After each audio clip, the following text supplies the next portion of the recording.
The dust had barely begun to settle on her dress when Logan Yates spotted the crumpled figure beside the old dried-up well. Her bonnet tumbled off and lying several feet away in the dirt like a discarded flower.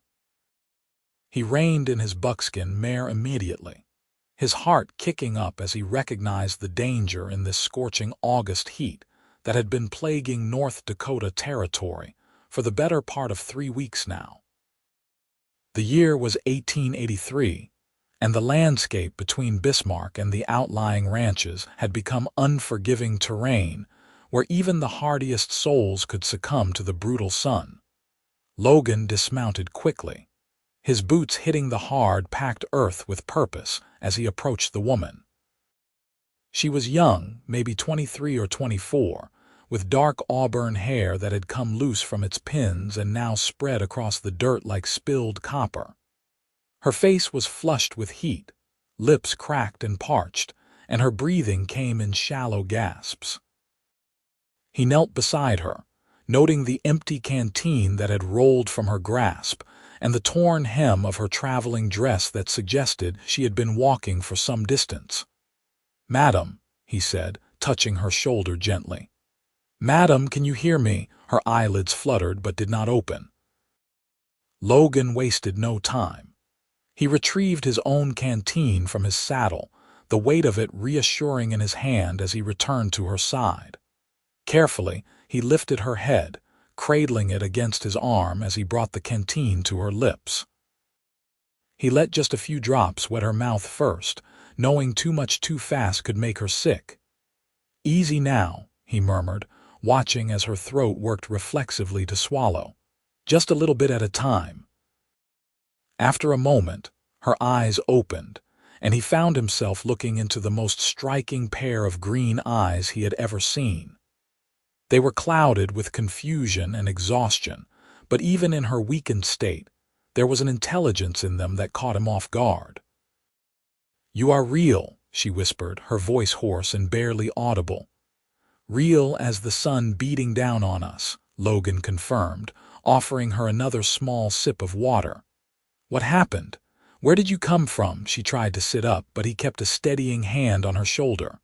"The wagon," she managed, "broke down about 5 miles back.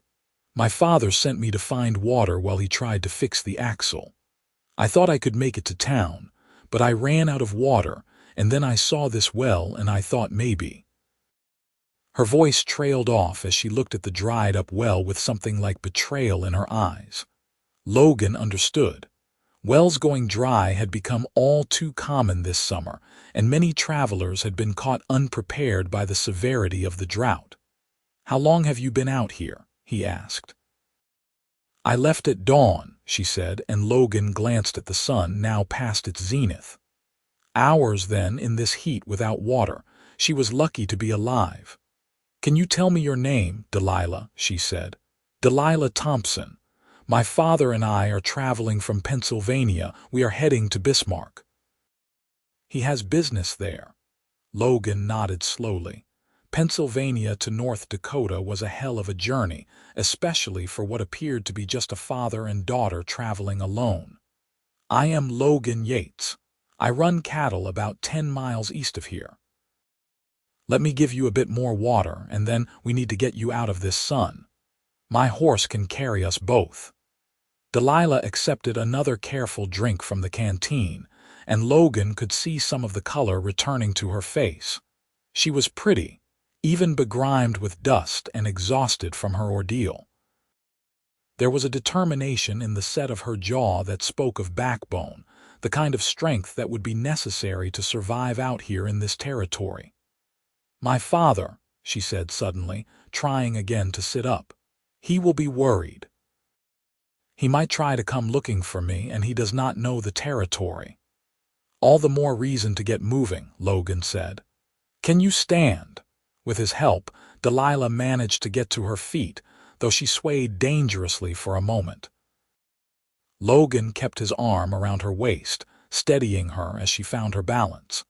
He could feel how thin she was beneath the layers of her dress, and he wondered how well provisioned their wagon had been to begin with. "We will ride back the way you came and find your father," Logan said, guiding her toward his horse. "Then I will see you both safely to Bismarck. It is not far, maybe another 8 miles from where I found you." Delilah looked up at him, and there was gratitude mixed with something else in her expression, a wariness that suggested she had learned not to trust too easily. "That is very kind of you, Mr. Yates. We are grateful for your help." Logan helped her up onto his mare first, then swung up behind her. Delilah sat sideways in front of him, and he tried to ignore how aware he was of her presence, the way she felt in his arms as he reached around her to take up the reins. She smelled of dust and sweat and something floral underneath, maybe lavender from her soap back when she had last been able to bathe properly. They rode in silence for a time, following the rough tracks that Delilah's boots had left in the dirt. Logan kept the pace moderate, not wanting to jostle her too much in her weakened state. He could feel her beginning to relax against him, her body finally allowing itself to trust that she was safe, at least for the moment. "Have you lived in the territory long?" Delilah asked after a while, her voice stronger now with the water working through her system. "All my life," Logan replied. "My father was one of the early ranchers out here. He passed 4 years ago, left me the ranch and the cattle. It is a hard life, but it is honest work." "It must be lonely," Delilah observed, and there was no pity in her voice, just simple understanding. Logan found himself appreciating that more than he would have expected. "Sometimes," he admitted, "but the land has a way of making you appreciate your own company." "What brings you and your father all the way from Pennsylvania?" Delilah was quiet for a moment, and Logan wondered if he had stepped over some invisible line. But then she spoke, her voice measured and careful. "My father is a lawyer. He received word that there was need for his services in Bismarck, and the opportunity seemed promising. We lost my mother 2 years ago, and there was nothing left for us back east except memories. He thought a fresh start might be good for both of us." "I am sorry about your mother," Logan said, and meant it. He knew what it was like to lose family, to feel that hollow space where someone important used to be. "Thank you," Delilah said softly. "She would have loved it out here, I think." She always talked about wanting to see the Western territories, all the wide open spaces. She grew up in Boston, and I think she always felt confined by cities. They crested a small rise, and in the distance, Logan could see a wagon sitting at an awkward angle beside the rutted trail. A man was bent over one of the wheels, working in the sun without benefit of shade. He looked up as they approached, his face registering first confusion, then alarm as he recognized his daughter. "Delilah," he called out, already moving toward them. "Thank God, I have been beside myself with worry." Logan brought his mare to a stop, and Delilah slid down before he could help her, though she moved carefully, still weak from her ordeal. Her father caught her in his arms, pulling her into a fierce embrace. "I am all right, Papa," she assured him. "This is Mr. Yates. He found me by the old well and gave me water. He saved my life." Delilah's father looked up at Logan, his eyes bright with emotion behind his spectacles. He was a lean man in his late 40s, with graying hair and the soft hands of someone who made his living with his mind rather than his body. His clothes, though dusty, were well made, speaking of a comfortable life back east. "Daniel Thompson," he said, extending his hand up to Logan. "I cannot begin to thank you enough for helping my daughter. When she did not return, I feared the worst."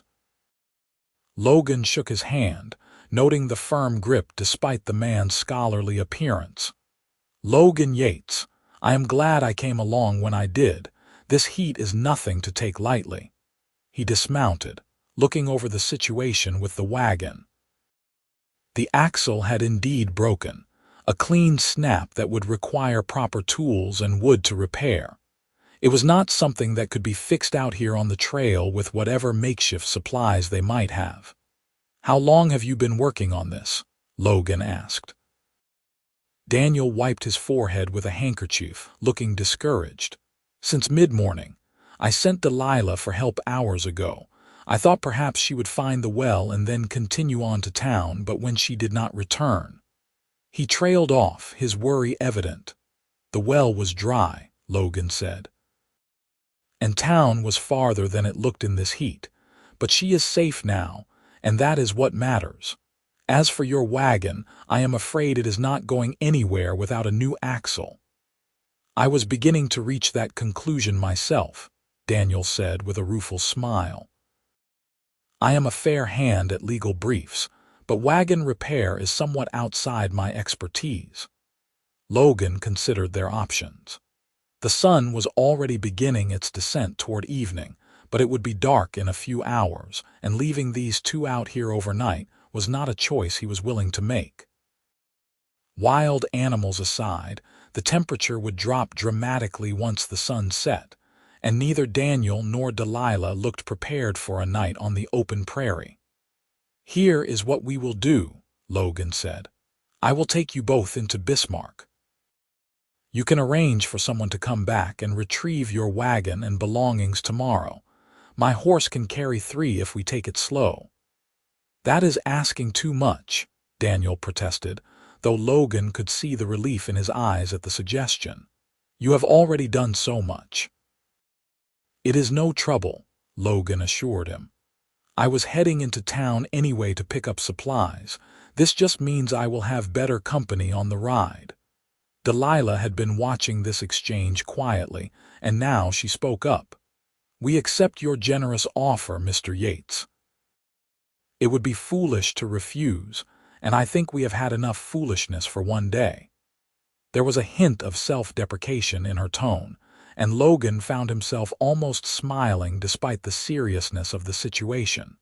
She was not one to wallow in her mistakes, he could tell. She would acknowledge them and move forward, which was a valuable trait out here where dwelling on errors could be fatal. They gathered what essentials they could carry from the wagon, which turned out to be mostly documents and papers from Daniel's work, along with one carpet bag containing some of Delilah's clothes. Logan secured these to his saddle as best he could, then helped Daniel up onto the horse first. Delilah went up next, sitting sideways in front of her father, and Logan mounted last, taking up the reins with both of them in front of him. It was cramped and far from comfortable, but his mare was strong and sure-footed, and she took the extra weight without complaint. They set off toward Bismarck at a walk, the sun painting long shadows across the prairie grass as evening approached. "Tell me about Bismarck," Delilah said after they had ridden for a while. "I have read about it, of course, but reading about a place and seeing it are very different things." "It is a railroad town," Logan said. "The Northern Pacific came through about 12 years ago, and the town grew up around it. We have maybe 1,500 people now, give or take. There is a main street with shops, a hotel, a few saloons, a church, and a schoolhouse. Your father should find plenty of need for his services. The territory is still rough around the edges, and legal disputes are common." "Are there many ranchers in the area?" Daniel asked, his professional interest evident. "Quite a few," Logan confirmed. "Cattle ranching is the main business besides the railroad. We drive our herds to the railhead in the fall, ship them east.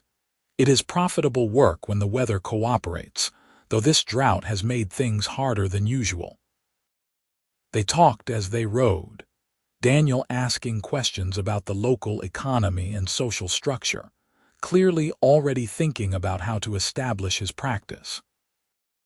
Delilah was quieter, but Logan could feel her attention on the landscape, the way she studied everything they passed as though committing it to memory.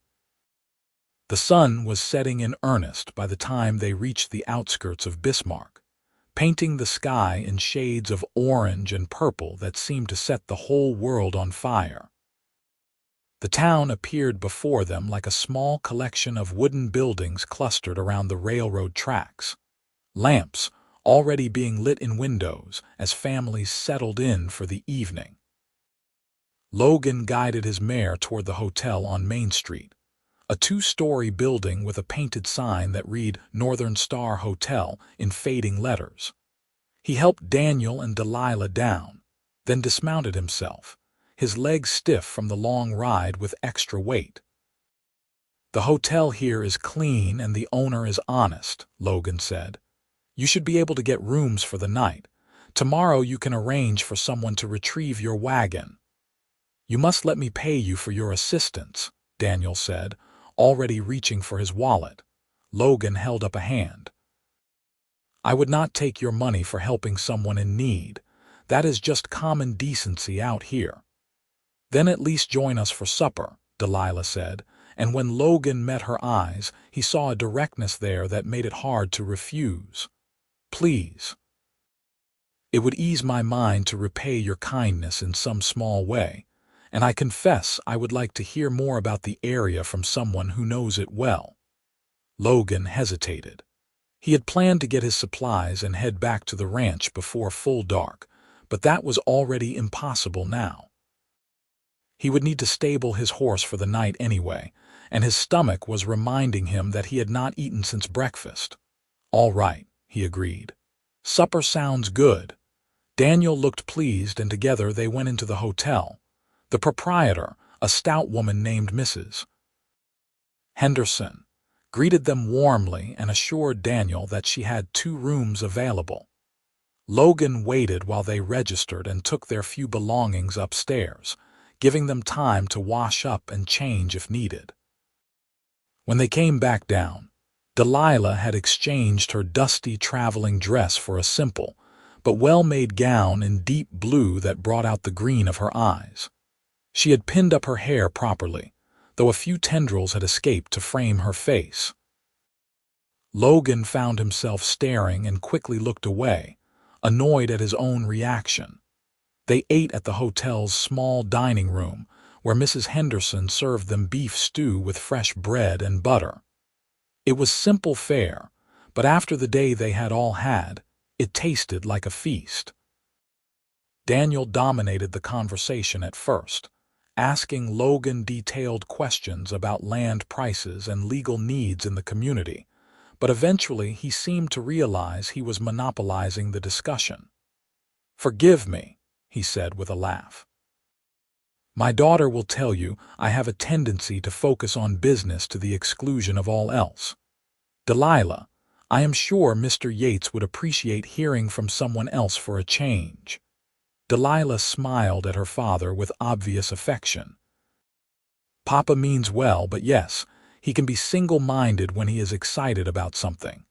Tell me, Mr. Yates, do you ever get into town for social occasions? Are there dances or gatherings?" "There is a church social once a month," Logan said, "and the town puts on a harvest celebration in the fall. The saloons have music most Saturday nights, though those are rougher affairs, not really suitable for ladies." "I see," Delilah said thoughtfully.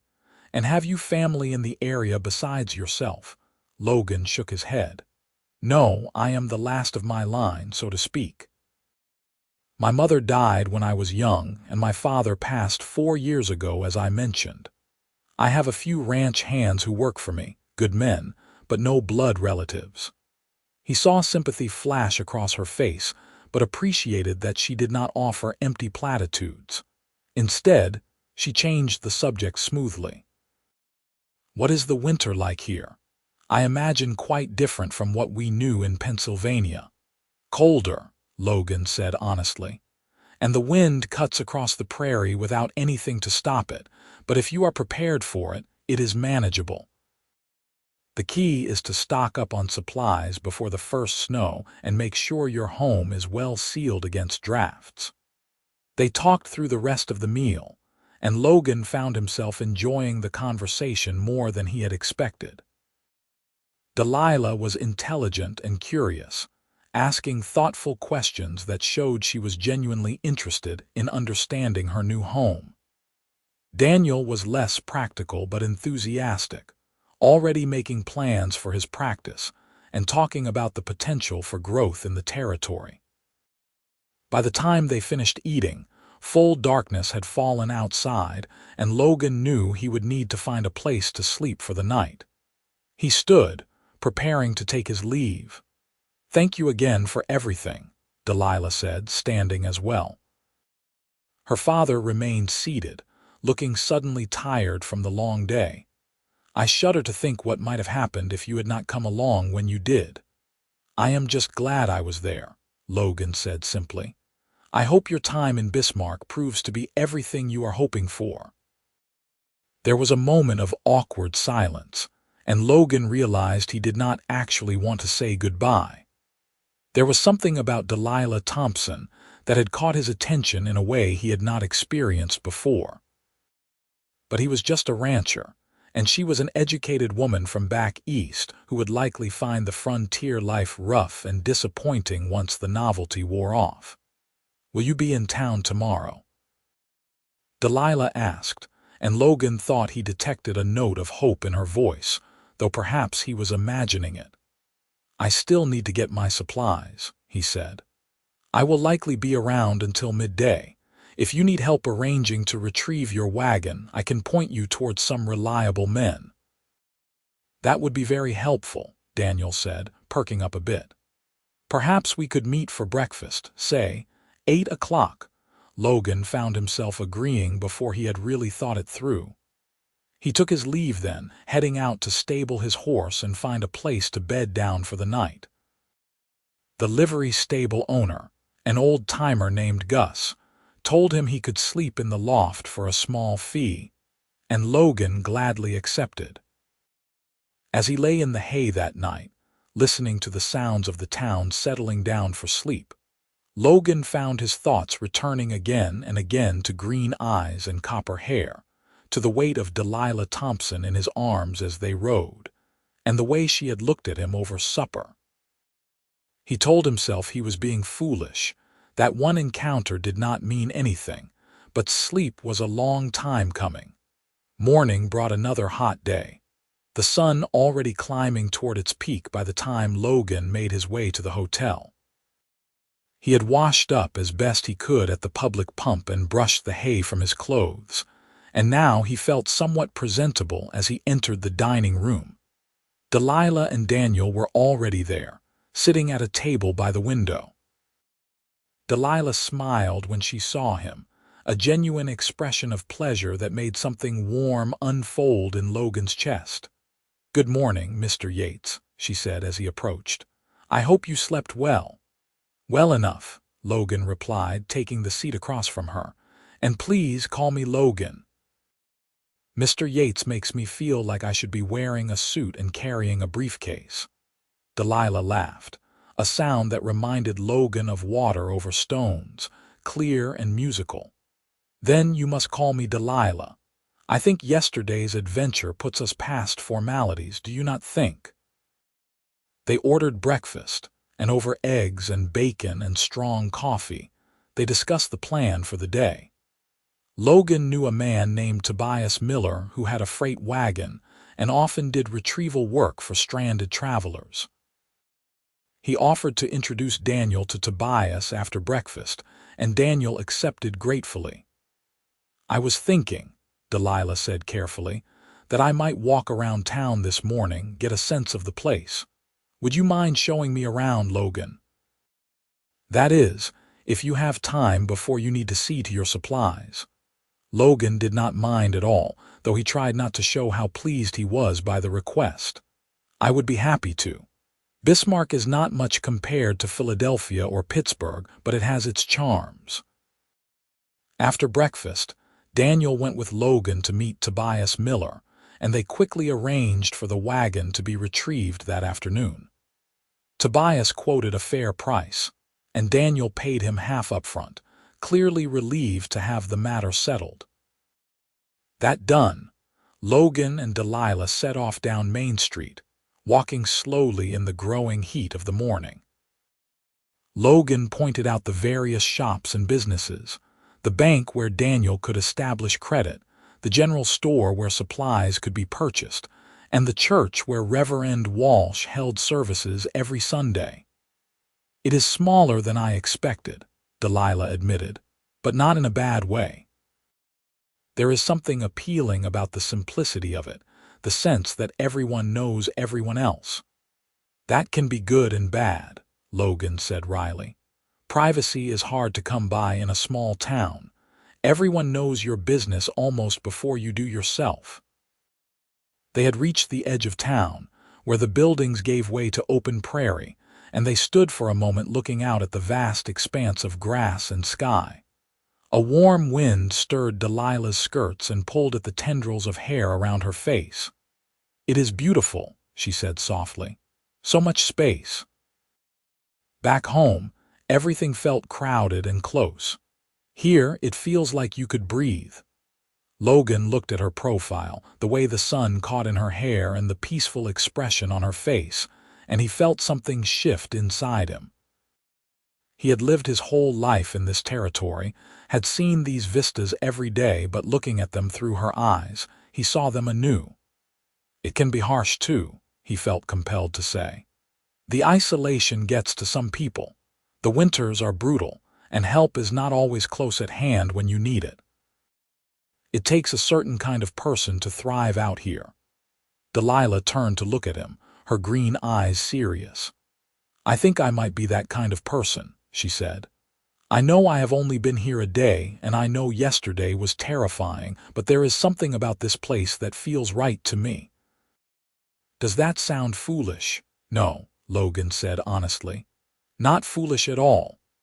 They stood there for a long moment, looking at each other, and Logan felt the air between them charge with something he could not quite name. Then Delilah smiled, breaking the tension, and they turned back toward town. "I should check on Papa," she said as they walked. "Make sure he has not gotten lost in his paperwork already. He has a tendency to burrow into his work and forget the world exists."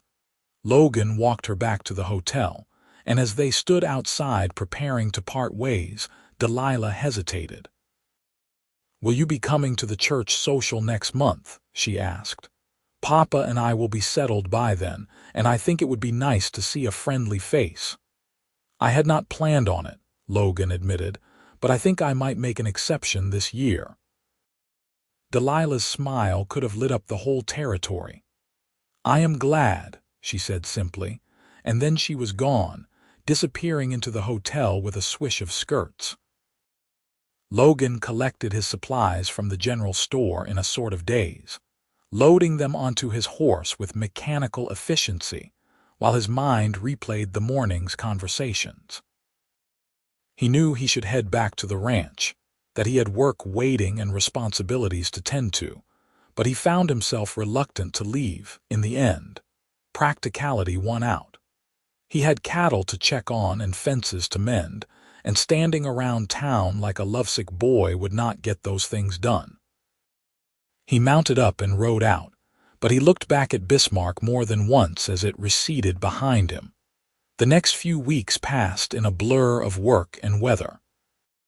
The drought finally broke in a series of violent thunderstorms that swept across the prairie, bringing blessed rain but also flooding and lightning that killed 2 steers. Logan and his ranch hands worked from dawn to dusk, repairing damage and checking on the herd, and he fell into bed each night too exhausted to do more than think briefly of green eyes and copper hair before sleep claimed him. But as the date of the church social approached, Logan found his thoughts turning more and more toward Bismarck and its newest residents. He wondered how Delilah and her father had settled in, whether Daniel had established his practice, whether Delilah had made friends among the other women in town. He told himself his interest was merely friendly concern, but he knew he was lying. The morning of the social, Logan took extra care with his appearance, bathing in the creek and shaving carefully before putting on his best shirt and trousers. His ranch hands noticed, but had the wisdom not to comment, though he caught them exchanging knowing looks. The ride into Bismarck seemed to take forever, though Logan knew it was the same distance it had always been. He arrived in the early afternoon, when the social was already in full swing. The churchyard had been decorated with bunting and streamers, and tables had been set up laden with food that the townswomen had prepared. Music drifted from where someone was playing a fiddle, and couples were already dancing on the grass. Logan tied up his horse and scanned the crowd, looking for a familiar face. He spotted Reverend Walsh first, the minister making his rounds and greeting parishioners, but it was Daniel Thompson he saw next, deep in conversation with the town mayor near one of the food tables. And then he saw Delilah, and his breath caught in his throat. She was wearing a dress in pale yellow, something that made her hair shine like fire in the afternoon sun. She was talking with a group of women near the church steps, laughing at something one of them had said, and Logan thought he had never seen anyone look so alive and radiant. As if sensing his gaze, Delilah looked up, and her eyes found his across the crowded yard. Her face lit up with unmistakable pleasure, and she excused herself from the other women, making her way toward him with quick, eager steps. "Logan," she said as she reached him, slightly breathless. "You came. I was not sure you would." "I said I would," Logan replied, unable to keep the smile from his face. "I am a man of my word." "I am learning that," Delilah said, and there was warmth in her voice that made Logan's heart beat faster. "Come, you must try the food, Mrs. Henderson made her famous apple pie, and I have been saving you a piece." She took his hand, natural as breathing, and led him toward the tables. Her hand was small and warm in his, and Logan had to resist the urge to pull her closer, to keep her right there beside him where she seemed to fit so perfectly. The afternoon passed in a haze of food and conversation and music. Delilah introduced Logan to what seemed like every person in attendance, proudly telling the story of how he had rescued her from the desert, though she downplayed her own danger and made him out to be more heroic than he felt he deserved. Daniel clapped him on the shoulder and thanked him again, mentioning that his practice was already taking off, and he had been hired to handle several significant cases.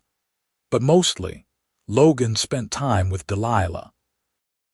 They ate together, talked together, and when the dancing started in earnest, he summoned his courage and asked her to dance.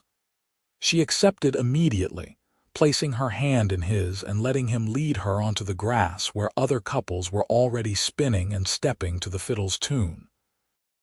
Logan was not an accomplished dancer, but he knew the basic steps, and Delilah was patient and graceful, making up for his deficiencies with her own skill.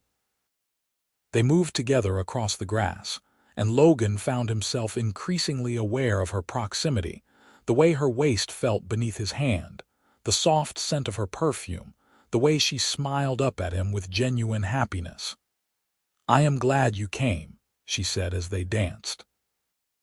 "This past month has been busy with getting settled, but I have thought of you often. Wondered how you were doing out there on your ranch." "It has been a busy month for me too," Logan admitted, "but I have thought of you as well." The words hung between them, honest and a little vulnerable, and Logan saw color rise in Delilah's cheeks. But her smile did not waver, and her eyes held his with a directness that made his pulse race. "Papa likes you," she said after a moment. "He has mentioned more than once that he hopes to see more of you. He says you are the kind of man this territory needs, honest and capable and kind." "Your father is generous in his assessment," Logan said, though her words pleased him more than he wanted to admit. "He is a good judge of character," Delilah countered, "and so am I. I like you too, Logan, very much. I hope that does not make me too forward." Logan felt like his heart might burst right out of his chest. "Not forward at all," he managed. "I like you too, Delilah. More than I probably should after knowing you for such a short time." She laughed, a joyous sound that drew smiles from the couples dancing near them. I think when something is right, time does not matter much. At least, that is what my mother used to say. She always told me that when I met the right person, I would know. The implication of her words was not lost on Logan, and he tightened his hand slightly on her waist, drawing her just a fraction closer as they continued to dance. "And do you?" he asked softly. "No, I mean." Delilah's eyes were luminous as she looked up at him. "I think I am beginning to," she said. They danced until the sun began to set, casting long shadows across the churchyard and painting the sky in shades of pink and gold. Other couples drifted away to refresh themselves at the food tables or to rest in the shade, but Logan and Delilah kept dancing, reluctant to break the spell that had woven itself around them. Finally, as the fiddle player took a break and the music stopped, they had no choice but to leave the dance area. Logan fetched them both cups of lemonade, and they found a quiet spot beneath a large cottonwood tree at the edge of the yard.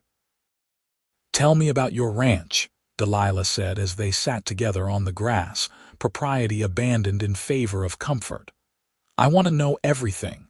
What it looks like, what you do there, what your days are like." So Logan told her.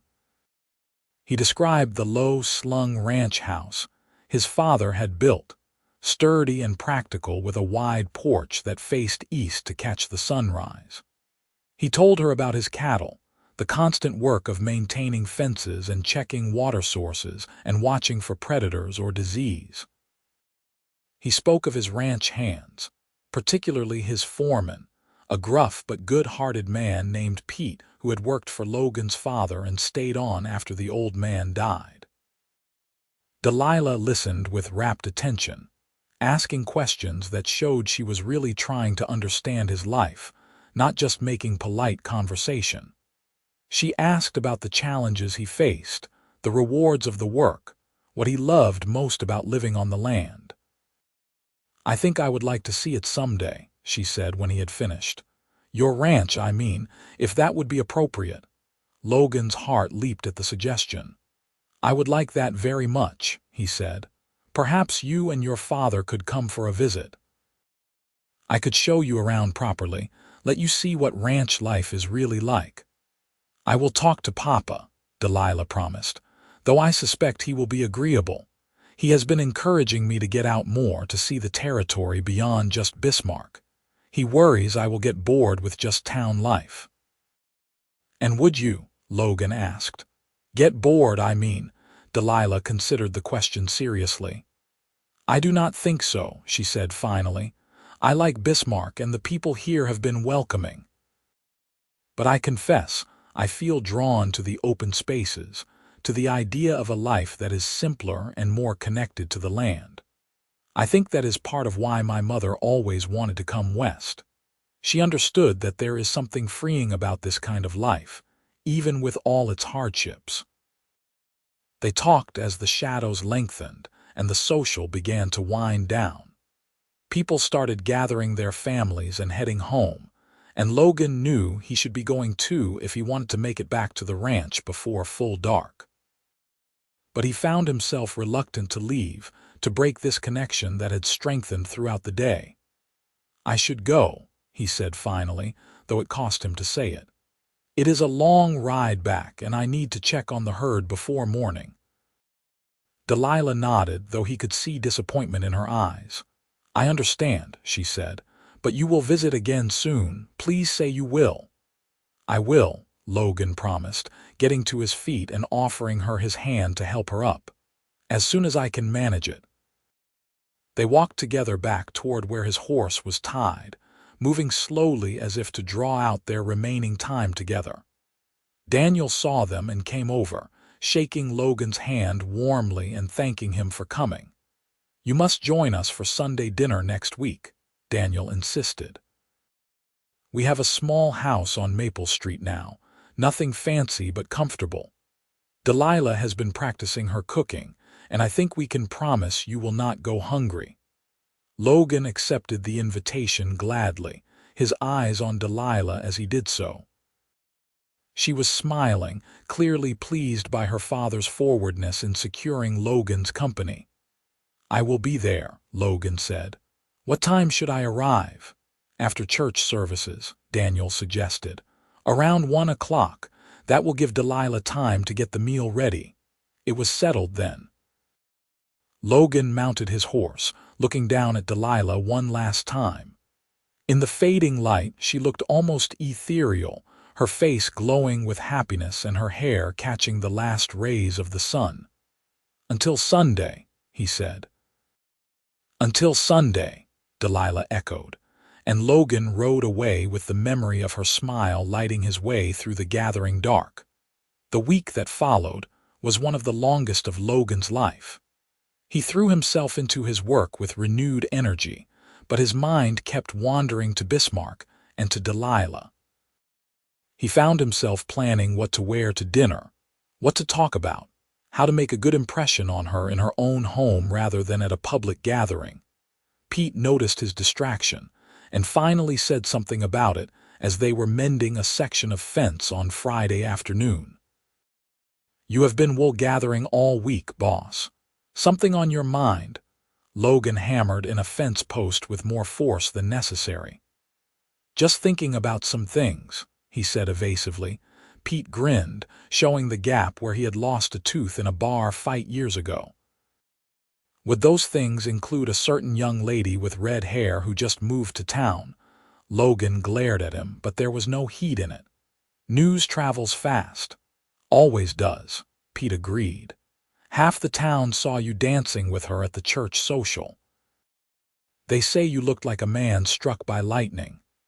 "That obvious, was it?" Logan asked ruefully. "About as subtle as a stampede," Pete confirmed. "But do not worry, boss.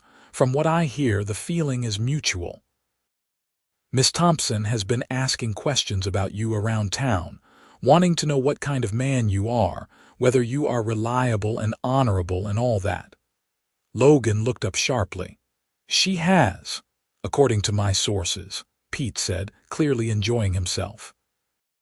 "She is doing her due diligence, making sure you are worth her time. Smart woman."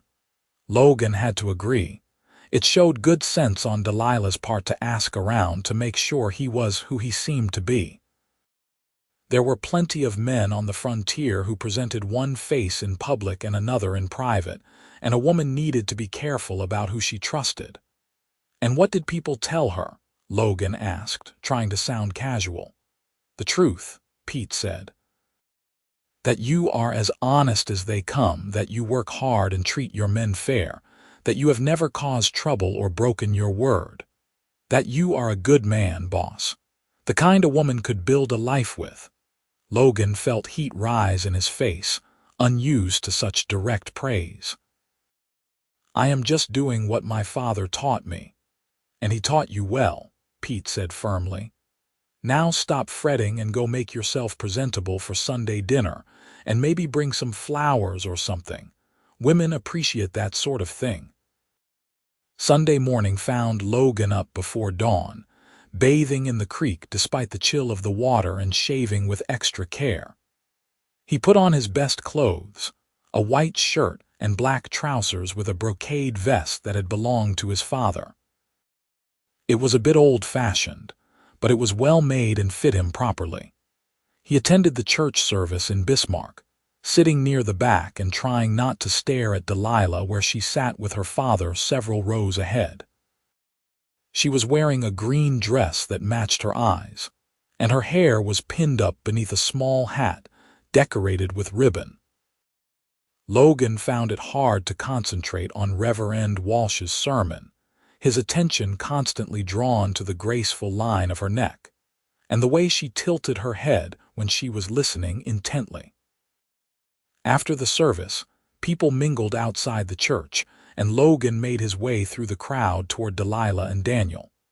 Delilah saw him coming and her face lit up, that now familiar smile that made Logan's heart do strange things in his chest. "Logan," she said warmly, "I am so glad you came to the service. Will you walk with us back to the house?" It is not far. Logan fell into step beside them, and they made their way through Bismarck's quiet Sunday streets. True to Daniel's description, the house on Maple Street was small but well-maintained, a tidy cottage with a garden plot out front where vegetables were beginning to grow. Inside, the house was simply furnished but comfortable, with touches that spoke of Delilah's efforts to make it a home. Curtains hung at the windows, and a vase of wildflowers sat on the table, bright and cheerful. Books lined shelves along one wall, evidence of Daniel's scholarly nature, and a framed photograph of a woman who must have been Delilah's mother held a place of honor on the mantel. "Make yourself comfortable in the parlor," Delilah said, gesturing toward a small sitting room. "I need to finish preparing the meal, but Papa will keep you company." Logan settled into a chair while Daniel poured them both small glasses of whiskey. They talked about the territory, about Daniel's growing law practice, about the political situation and the push for North Dakota to eventually achieve statehood. Daniel was passionate about the subject, arguing eloquently for the importance of proper legal structures and representative government. But even as Logan listened and contributed to the conversation, part of his attention was on the sounds coming from the kitchen, the clatter of pots and the soft humming that meant Delilah was cooking. He found himself wanting to go help her, to be near her, but he knew that would be improper without a formal understanding between them. Finally, Delilah called them to the table, and Logan saw that she had prepared a feast. There was roasted chicken with potatoes and carrots, fresh bread still warm from the oven, green beans seasoned with bacon, and a pie for dessert that smelled of cinnamon and apples. "This looks amazing," Logan said honestly as he took his seat. "You did all this yourself?" Delilah looked pleased but a little embarrassed. "I had a lot of help from Mrs. Henderson, who has been teaching me to cook for Western tastes. Back home, we had a woman who came in to cook for us, so I am still learning. I hope it is edible." "It is more than edible," Logan assured her after the first bite. "It is delicious." The meal passed in pleasant conversation, with Delilah and Daniel both asking Logan questions about his life and his work. Logan found himself opening up more than he usually did, telling stories from his childhood and sharing memories of his father that he rarely spoke of with anyone. "Your father sounds like he was a remarkable man," Delilah said, her voice soft with sympathy. "You must miss him very much." "Every day," Logan admitted, "but I try to honor his memory by living the way he taught me.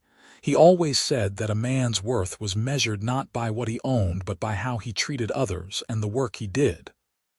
"A wise philosophy," Daniel observed. "And one that seems increasingly rare in these modern times." After dinner, Daniel excused himself to his study, claiming he had some legal briefs to review, though Logan suspected the older man was deliberately giving him time alone with Delilah. She led Logan out to the small back porch where they could sit and enjoy the afternoon breeze. "Thank you for coming," Delilah said as they settled into chairs. "It means a great deal to me to have you here." "Thank you for inviting me," Logan replied. "I have been looking forward to this all week." There was a moment of comfortable silence, and then Delilah spoke again, her voice thoughtful. "Logan, I need to be honest with you about something. I have been asking questions about you in town. I hope that does not offend you, but I needed to know that my instincts about you were correct." "I am not offended," Logan said, meeting her eyes. "It shows good sense. You are wise to be careful." "Everyone I spoke to said the same things," Delilah continued. "That you are honest and hardworking, that you treat people fairly, that you can be trusted. They spoke highly of you, Logan, very highly." "I am glad to hear it," Logan said, "though I am just trying to do right by my father's legacy and by my own conscience." Delilah leaned forward slightly, her expression serious. I have not been here long, but I have learned that this territory can be hard on women. There are not many of us, and the life out here is demanding in ways I never experienced back east. I have seen women worn down by the isolation and the work, by marriages to men who were charming in courtship but cruel in private. Logan felt something tighten in his chest. I would never be that kind of man. I believe you, Delilah said simply, but I needed to hear others confirm it. Because, Logan, I find myself caring for you very much, and I need to know if you feel the same way. The directness of her question took Logan's breath away. In his experience, courtship was a slow dance of hints and implications, not this brave honesty. But he appreciated it more than he could say, this refusal to play games or hide behind propriety. I do, he said, his voice rough with emotion. I have not been able to stop thinking about you since the day I found you by that well. You have gotten under my skin, Delilah Thompson, and I do not think I want you to leave. Delilah's smile was radiant. Good, she said, because I feel the same way. I know it is fast, and I know people will say we should take our time, but I have never been one to ignore what my heart is telling me. Logan reached out and took her hand, marveling at how right it felt. So where do we go from here? I would like to see your ranch, Delilah said. As soon as possible. I want to understand your life, what you do every day, the place that is important to you, and then we can figure out what comes next. How about next weekend? Logan suggested. You and your father could come out on Saturday, stay the night if your father is comfortable with that, and head back Sunday. I can show you around properly, let you see what ranch life is really like. I will talk to Papa, Delilah promised, but I am certain he will agree. He likes you very much, Logan, and he wants me to be happy. He can see that you make me happy. They sat together on the porch until the sun began to set, talking about everything and nothing, their hands clasped together as if they could anchor each other in place. When Logan finally had to leave to make the ride back to the ranch before full dark, Delilah walked him to his horse. Until next weekend, she said, standing close enough that he could smell her perfume, something light and floral that suited her perfectly. Until then, Logan agreed, and then, because he could not help himself, he leaned down and pressed a gentle kiss to her forehead. It was chaste and respectful, but it felt monumental, a promise of more to come. The next week passed more quickly, filled with preparations for Delilah and Daniel's visit. Logan cleaned the ranch house from top to bottom, enlisted Pete and the other hands to help make sure everything was in order, and even picked wildflowers to put in vases around the house. His men teased him mercilessly, but he did not care. He wanted everything to be perfect for Delilah. Saturday morning dawned clear and beautiful, the sky a brilliant blue unmarred by clouds. Logan was up early, checking everything one last time before his guests arrived. Pete had agreed to make himself scarce for most of the weekend, taking the other hands out to the far pastures to check on the herd and give Logan privacy with his visitors. Delilah and Daniel arrived around mid-morning, their wagon rattling up the long drive to the ranch house. Logan went out to meet them, helping Delilah down from the wagon with hands that wanted to linger on her waist. "Welcome to my home," he said, gesturing at the ranch spread out before them. "It is not much compared to what you are used to, but it is mine." "It is wonderful," Delilah breathed, turning in a slow circle to take it all in. The ranch house sat on a slight rise, giving a view of the surrounding prairie and the distant line of hills to the west. The barn and outbuildings were well maintained, and the corrals held several horses that nickered curiously at the newcomers. Logan showed them inside, watching Delilah's face as she explored the house. It was simply furnished, practical rather than fancy, but everything was clean and in good repair. The main room served as both kitchen and sitting area, with a large stone fireplace dominating one wall. There were 2 bedrooms off the main room, and Logan had prepared both for his guests, giving them the option of privacy. "Your father can have my room," Logan said. "I set up the spare room for you, Delilah, and I will bunk with Pete in the bunkhouse." "You do not have to give up your room," Daniel protested, but Logan waved him off. "I insist. You are my guests, and I want you to be comfortable." They spent the afternoon touring the ranch, with Logan explaining his operation and showing them the various aspects of running a cattle spread. Delilah asked intelligent questions and seemed genuinely interested in every detail, from how he managed water sources to how he protected the herd from predators. "It is a lot of work," she observed as they walked back toward the house in the late afternoon. "But I can see why you love it. There is something satisfying about working with your hands, about seeing direct results from your efforts." "Exactly," Logan said, pleased that she understood. "Some people need the excitement of cities and constant activity, but this suits me. Out here, what I put in is what I get out."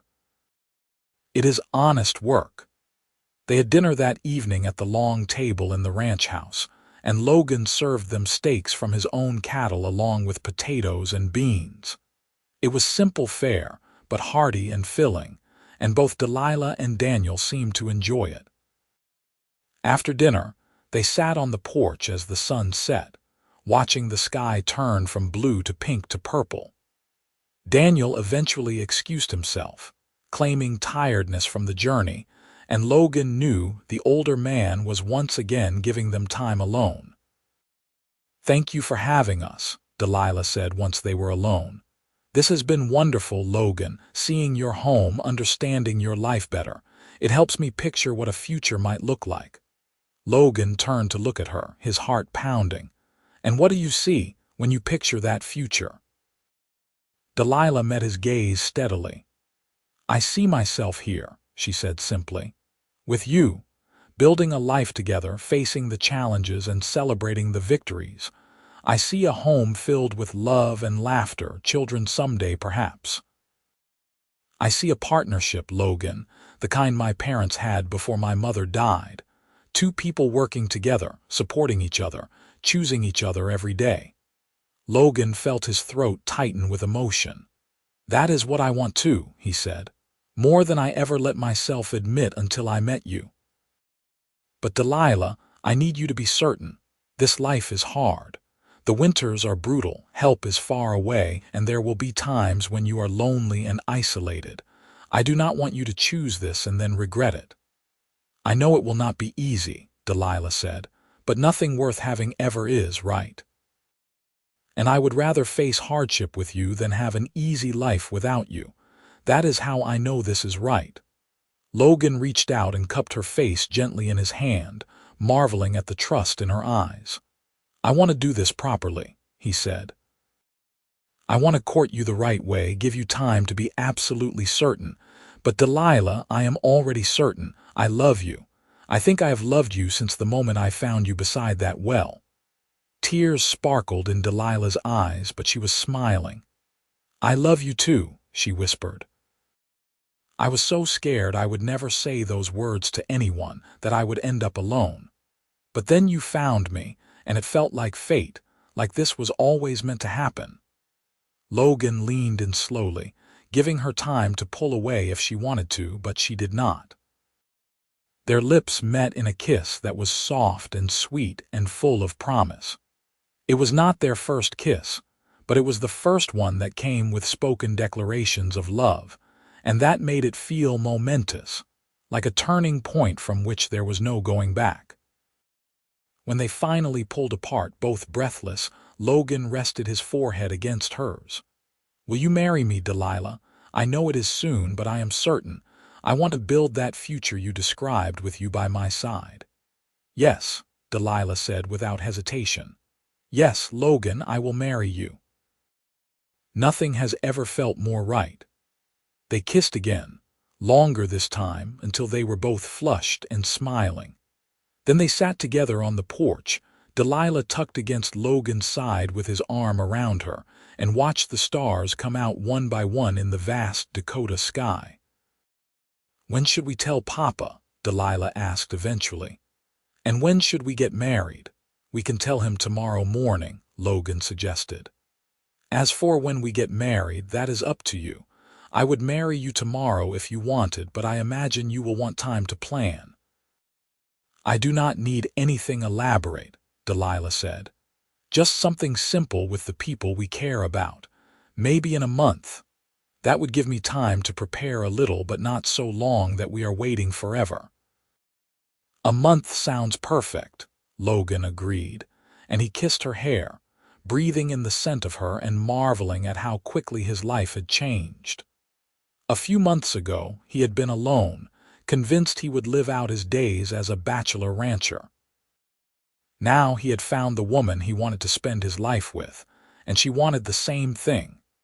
They stayed on the porch until the chill of the evening drove them inside, and then Logan reluctantly showed Delilah to her room. He wanted to keep her with him, to spend the whole night talking and kissing and making plans, but propriety still mattered, at least until they were married. "Good night," he said, kissing her once more at her door. "Sleep well." "Good night, my love," Delilah replied, and the words sent warmth flooding through Logan's entire body. Morning came bright and early, and Logan was up with the dawn, unable to sleep any longer with anticipation thrumming through his veins.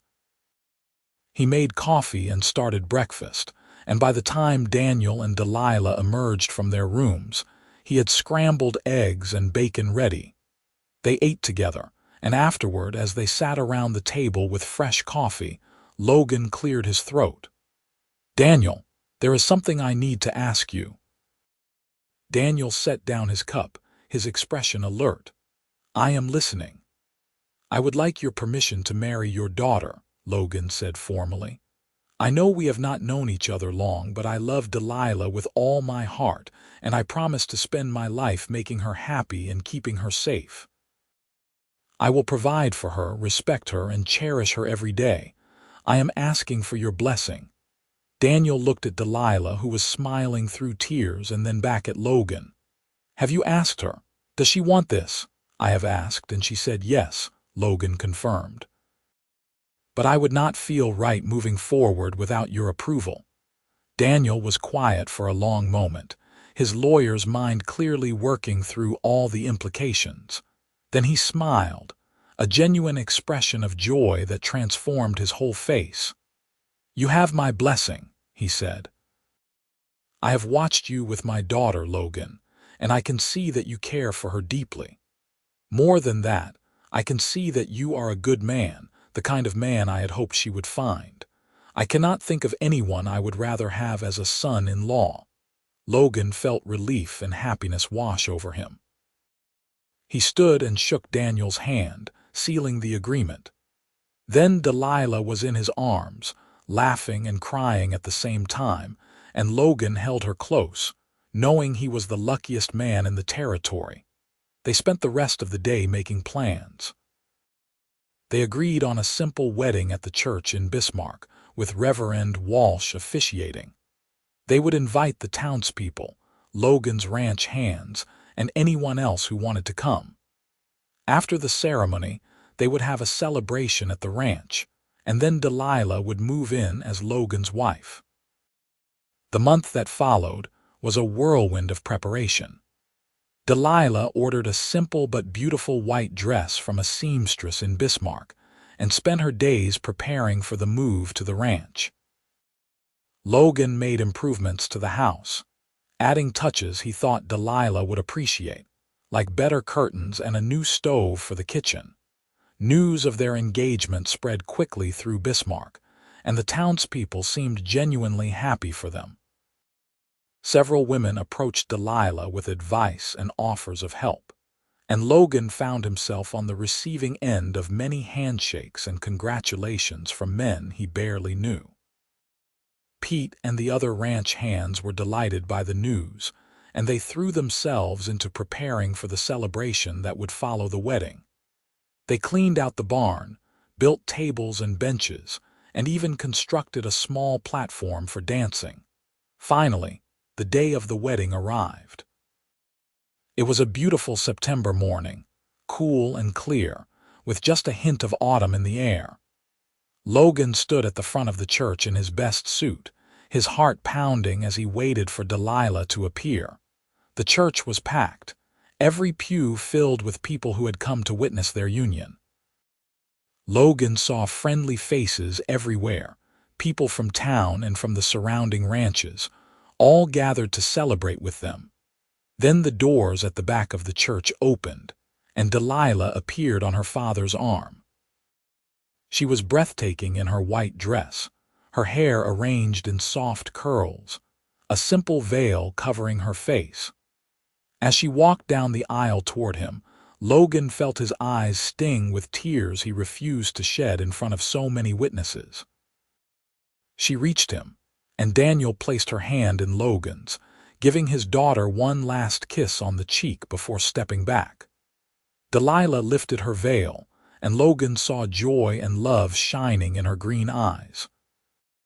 Reverend Walsh began the ceremony, speaking about the sacred bond of marriage and the commitment they were making to each other. Logan barely heard the words, his entire attention focused on Delilah, on the woman who was about to become his wife. When it came time for their vows, Logan spoke clearly and firmly, his voice carrying to every corner of the church. "I, Logan Yates, take you, Delilah Thompson, to be my lawfully wedded wife. I promise to love you, honor you, and cherish you, in sickness and in health, for richer or poorer, for as long as we both shall live." Delilah repeated her own vows, her voice steady despite the tears streaming down her face. "I, Delilah Thompson, take you, Logan Yates, to be my lawfully wedded husband. I promise to love you, honor you, and cherish you in sickness and in health, for richer or poorer, for as long as we both shall live." Reverend Walsh pronounced them husband and wife, and Logan kissed Delilah with all the love and promise he felt in his heart. The church erupted in applause and cheers, but Logan barely noticed. All that mattered was the woman in his arms and the life they were about to begin together. The celebration that followed at the ranch was one of the best parties Logan had ever attended. There was music and dancing, food and drink in abundance, and laughter that rang out across the prairie. Logan and Delilah danced together until their feet hurt, and when they finally took a break, they were immediately pulled into conversations and toasts from well-wishers. As evening fell and the party began to wind down, Logan and Delilah stood together on the porch of their home, watching the last of their guests depart. Daniel had arranged to stay in town for a few weeks, giving the newlyweds privacy to settle into their new life together. "Are you happy?" Logan asked, pulling Delilah close. "Happier than I ever imagined possible," she replied, resting her head on his shoulder. "This feels like a dream, but it is real. We are really married, really starting our life together." "We are," Logan confirmed. "And I promise you, Delilah, I will spend every day trying to make you as happy as you make me." They stood there until the stars came out, then went inside to begin their first night as husband and wife. The house that had felt empty for so long was now filled with warmth and love, and Logan knew he would never be lonely again. The first months of their marriage were an adjustment for both of them, but it was an adjustment they made together with patience and humor. Delilah threw herself into ranch life, learning to cook on the wood stove, to preserve food for the winter, to help with the chickens and the garden. Logan taught her to ride properly, and she took to it with natural grace, soon joining him on short rides around the property.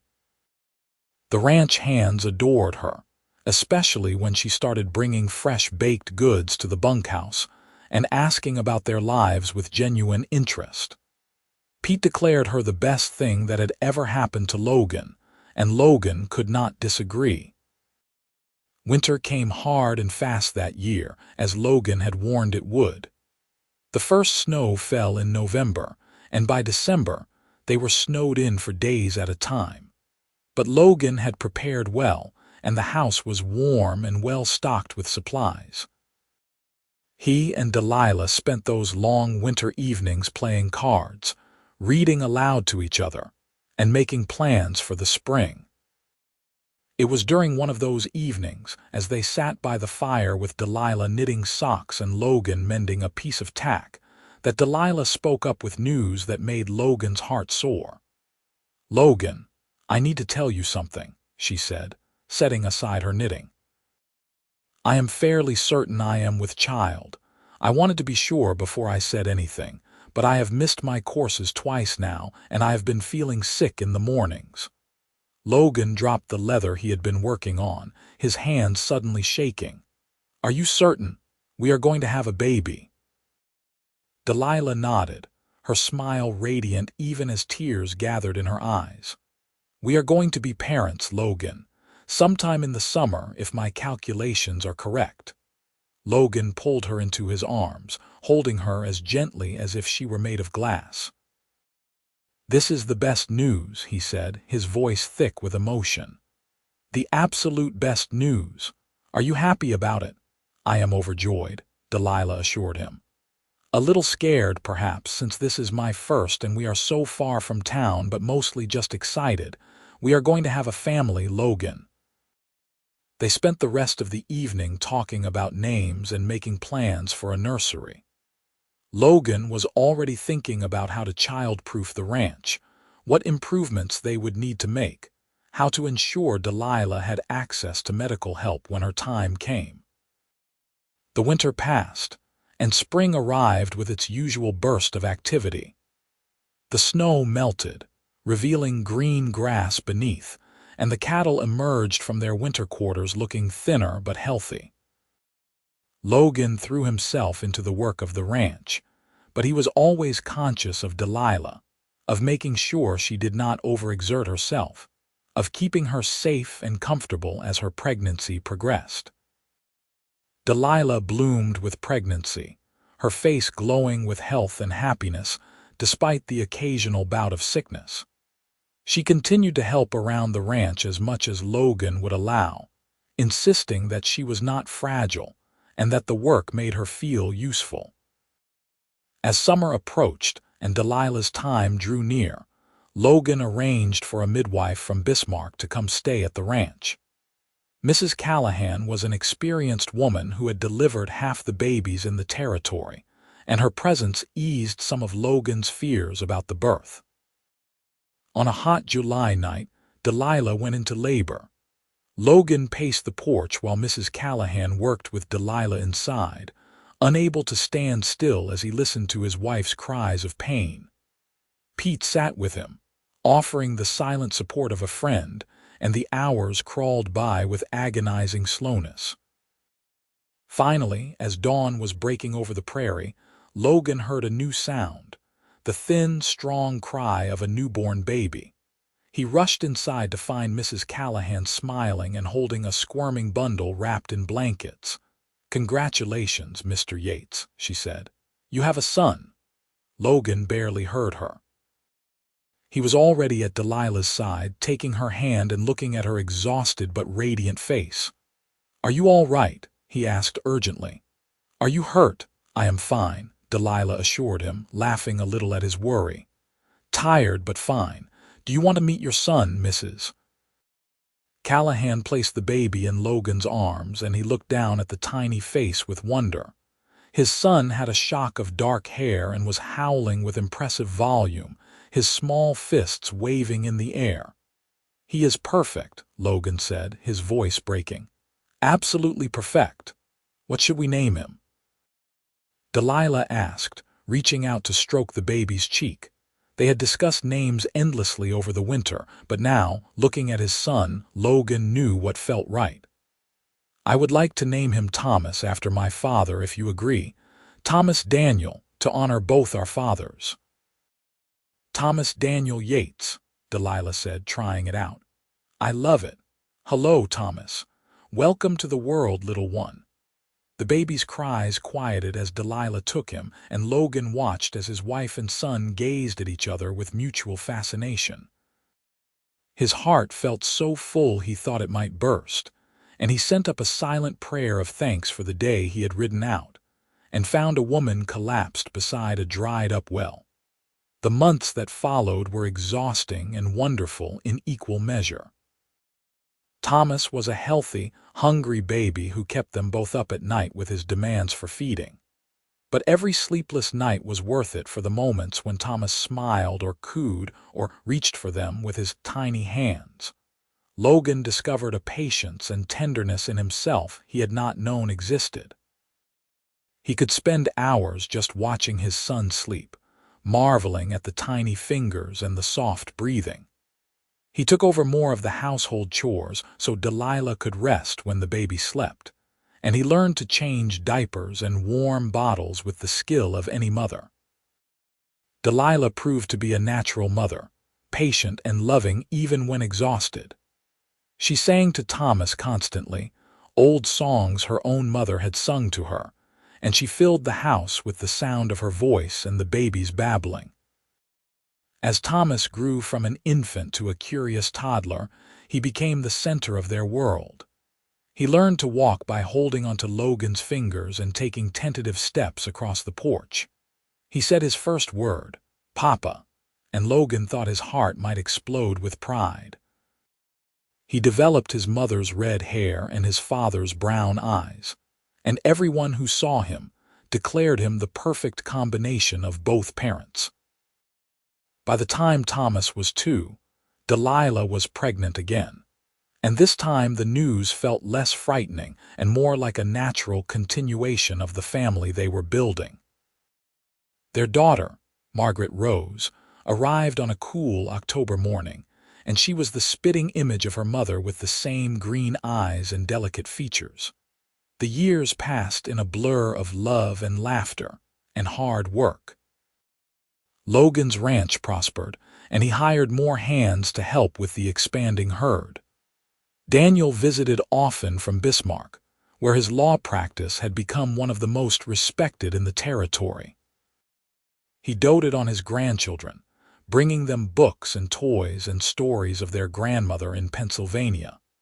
When Thomas was 5 and Margaret was 3, Delilah gave birth to twin boys, John and James, who kept the entire household in chaos with their boundless energy and constant mischief. The house that had once felt too large and empty was now filled to bursting with noise and activity. With muddy boots by the door and toys scattered across every surface, Logan had never been happier. He would come in from working the ranch to find Delilah in the kitchen with all 4 children underfoot, somehow managing to cook dinner while settling disputes and wiping tears and praising accomplishments. She would look up at him with a smile, her hair escaping its pins and her apron stained, and he would fall in love with her all over again. On quiet evenings, after the children were in bed, Logan and Delilah would sit on the porch as they had done since the beginning, watching the stars and talking about everything and nothing. Sometimes they reminisced about how they had met, the unlikely chance that had brought them together. "Do you ever think about that day?" Delilah asked one night, her head resting on Logan's shoulder. "The day you found me by the well." "Often," Logan admitted. "I think about how easily I could have ridden past, how I might have been looking the other direction. I think about how close I came to never meeting you." "I think about it too," Delilah said softly. "I was so scared that day, thinking I was going to die out there alone in the desert. And then you appeared like something out of a dream, and you waited with me until I was strong enough to ride. You shared your water and your kindness, and you changed my entire life." "You changed mine too," Logan said, kissing the top of her head. "Before you, I was just going through the motions. I had a ranch and work and responsibilities, but I did not have a reason to come home. You gave me that. You and our children, you are my reason for everything." They sat in comfortable silence for a while, listening to the night sounds of the prairie and the occasional cry of one of the twins from inside the house. Then Delilah spoke again, her voice thoughtful. "I want you to know that I have never regretted coming west," she said. "I know it has been hard sometimes, the isolation and the weather and the work, but I would not trade this life for anything. This ranch, our family, this is everything I ever wanted, even when I did not know I wanted it." "I know," Logan said. "I see it in the way you love this place, the way you have made it a home. You were meant to be here, Delilah. This land needed you as much as I did." More years passed, measured in birthdays and holidays and the slow, steady growth of their children. Thomas grew into a thoughtful boy who loved books as much as he loved working with the cattle. Margaret inherited her mother's determination and her father's love of the land, often riding out with Logan to check the fences.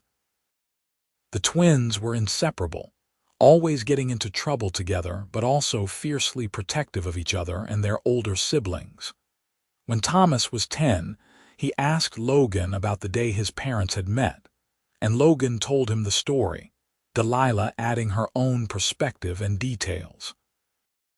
The children loved hearing about it, this tale of how a chance encounter beside a dried-up well had led to their existence.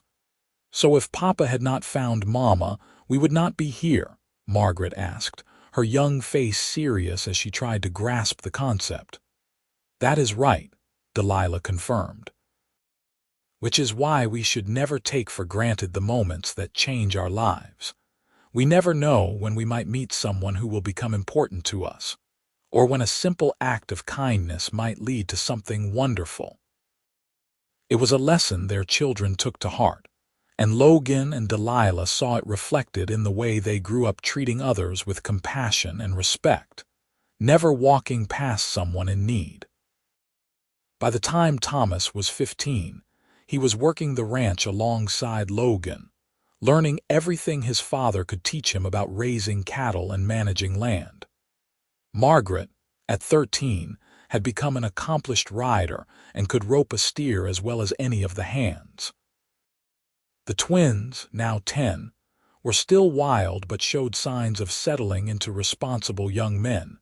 Daniel, now in his late 60s, finally decided to retire from his law practice and moved permanently to the ranch. He had sold his house in Bismarck and brought his books and his memories, settling into a comfortable room Logan and Delilah had prepared for him. Having him there full-time enriched their lives, and the children adored having their grandfather present for every moment. One evening, as they all sat around the dinner table, Thomas made an announcement. "I have been thinking," he said, his voice carrying the deeper tones of approaching manhood. "I want to go to university back east, study agriculture and animal husbandry. I want to learn the newest techniques and bring them back here to improve the ranch." Logan felt pride surge through him, mixed with a touch of sadness at the thought of his eldest leaving. But he knew it was the right thing, that Thomas needed to spread his wings and find his own way, even if that way ultimately led him back home. "That is a wonderful goal," Logan said. "Your mother and I will support you however we can." Delilah reached across the table to squeeze Thomas's hand. "Your grandmother would have been so proud," she said. "She always valued education and believed in reaching for more than what was expected." The conversation turned to practical matters, discussing which schools Thomas might attend and how they would afford it. But later that night, as Logan and Delilah prepared for bed, they took a moment to mark this milestone in their family's journey. "They grow up so fast," Delilah said, sitting at the vanity and brushing out her hair. It was still the same vibrant copper, though now there were threads of silver woven through it. "It feels like just yesterday I was holding him as a baby, and now he is talking about going away to school." "He will come back," Logan said with certainty. "This land is in his blood, just like it is in ours. He will go learn what he needs to learn, and then he will return and help us build something even better." "I know," Delilah agreed, "but I will miss him. I will miss all of them when they eventually leave to find their own paths." Logan came to stand behind her, meeting her eyes in the mirror. "But we will still have each other," he said, "just like we did at the beginning, and that is more than enough." Delilah turned to face him, reaching up to cup his face in her hands.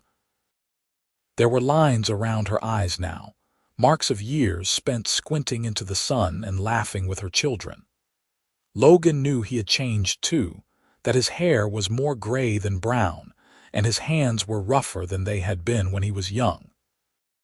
But when Delilah looked at him, he still saw the same love and desire that had been there on their wedding day. "I love you," she said simply. "I have loved you from the moment you gave me water and waited with me until I was strong enough to go on. I will love you until my last breath and beyond." "And I love you," Logan replied. "You are the best thing that ever happened to me, Delilah. Everything good in my life traces back to you." They kissed, a gentle affirmation of their bond, and then they climbed into bed together as they had done for countless nights before. Outside, the prairie stretched endlessly under the stars, and inside their family slept safely under the roof Logan and Delilah had built together. Thomas did go east for school, and he thrived there, sending long letters home about everything he was learning. Margaret announced at 16 that she wanted to start breeding horses in addition to cattle, and Logan gave her a corner of the ranch to pursue her dream. The twins developed different interests, with John drawn to the business side of ranching and James discovering a talent for veterinary medicine. Through it all, Logan and Delilah remained the steady center of their family, the foundation upon which everything else was built. They celebrated successes and weathered setbacks together, always presenting a united front to their children and to the world. When Thomas returned from university at 22, he brought with him a young woman named Sarah whom he had met at school. She was smart and capable, and after spending one summer at the ranch, she declared she was ready to give up city life and become a rancher's wife. They married the following spring in the same church where Logan and Delilah had wed, and the cycle of life and love continued. Margaret found her own happiness with a horse trader who appreciated her skill and ambition. The twins both married women from Bismarck, sensible girls who were not afraid of hard work. One by one, Logan and Delilah's children built their own lives, but they all stayed connected to the ranch, building houses on the property and expanding the family operation. Daniel lived to see all his grandchildren married and to meet his first great-grandchild, Thomas and Sarah's son. He passed peacefully in his sleep at the age of 73, surrounded by the family he had come west to build a new life for. They buried him on a hill overlooking the ranch, where he could watch over them all. Logan and Delilah grew old together, their hair turning white and their bodies slowing with age, but their love never diminished. They still sat on the porch in the evenings, though now they were often joined by grandchildren who wanted to hear their stories or just be in their calming presence. On their 40th wedding anniversary, their children and grandchildren threw them a party that brought people from all over the territory. There was music and dancing and speeches, and Logan and Delilah danced together just as they had at their wedding, their steps slower now but no less certain. 40 years, Delilah marveled as they moved across the floor. Can you believe it has been 40 years since we stood in that church and promised our lives to each other? It feels like both forever and no time at all, Logan replied. I cannot imagine any of those years without you in them.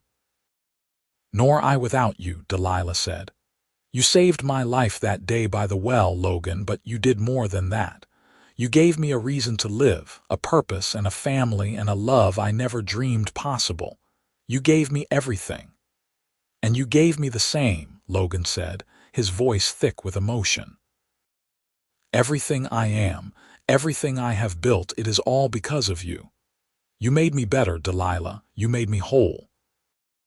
They finished their dance to thunderous applause, and as they stood together acknowledging the love and respect of their family and friends, Logan thought back to that hot August day so many years ago. He thought about the woman collapsed beside a dried-up well, dying of thirst and exhaustion, and about the decision he had made to stop, to help, to wait. It had been the simplest thing, sharing his canteen and staying until she was strong enough to ride. But from that simple act of kindness had grown an entire life, a legacy of love and family that would continue long after he and Delilah were gone. Their children would have children, and those children would have children of their own, and the ranch would continue, generation after generation. As the years continued to pass, Logan and Delilah gradually handed over the day-to-day running of the ranch to Thomas and their other children. They remained active as long as they could, but they also allowed themselves to slow down, to enjoy the fruits of their decades of labor without feeling guilty about resting. They spent more time together, just the two of them, taking short rides around the property on gentle horses, sitting in the garden Delilah had expanded over the years, and talking about memories and dreams. They had a lifetime of shared experiences to draw from, and they never ran out of things to say to each other. When Logan was 72, he fell ill with pneumonia during a particularly harsh winter. For several terrifying weeks, Delilah sat by his bedside, refusing to leave, holding his hand and talking to him even when he was too weak to respond. Their children took turns sitting with them, but Delilah was the constant presence, the anchor that kept Logan tethered to life. He recovered, though the illness left him weaker than before, but it also gave them both a renewed appreciation for the time they had left, however long or short that might be. They made a point of telling each other, "I love you," multiple times every day, of never letting a disagreement go unresolved, of cherishing every moment together. On a warm summer evening, when Logan was 78 and Delilah was 76, they sat on their porch as they had done countless times before. The ranch spread out before them, prosperous and thriving, dotted with the houses of their children and grandchildren. They could hear the distant laughter of the youngest generation playing in the yard, and smoke rose from several chimneys as families prepared their evening meals. "This is what heaven must be like," Delilah said softly, her hand clasped in Logan's. "Being surrounded by the people you love, seeing the legacy you have built, knowing that your life mattered." "If this is not heaven, it is close enough for me," Logan agreed. "I could not have asked for a better life, Delilah. Not one single moment of it would I change." "Not even finding me collapsed by that well," Delilah teased gently. "That was not exactly the most auspicious beginning." Logan turned to look at her, his brown eyes still holding the same love and warmth they had held for decades. "Especially not that," he said. "That was the moment my real life began. Everything before was just preparation for finding you." Delilah leaned her head on his shoulder, and they sat in comfortable silence as the sun set in glorious shades of orange and pink and purple. Around them, the prairie whispered its eternal song, and the ranch hummed with life and love and possibility. They remained there until the stars came out, one by one, tiny points of light in the vast Dakota sky. And as they finally rose to go inside, helping each other with the creaky joints and careful steps of age, they did so with the certainty that they would face whatever tomorrow brought together, just as they had faced every challenge and celebrated every joy for 40 years. Their love story had begun beside a dried-up well, with a simple act of kindness and a canteen of water shared between strangers. but it had grown into something magnificent, a testament to the power of love and partnership and commitment. And as they closed the door on another day, walking hand in hand into the warmth of their home, they knew that their story would continue to inspire long after they were gone. A reminder that the most important things in life often begin with the simplest gestures of compassion and care, with choosing to stop and help, with sharing what you have and waiting for someone to be strong enough to continue their journey, hopefully together.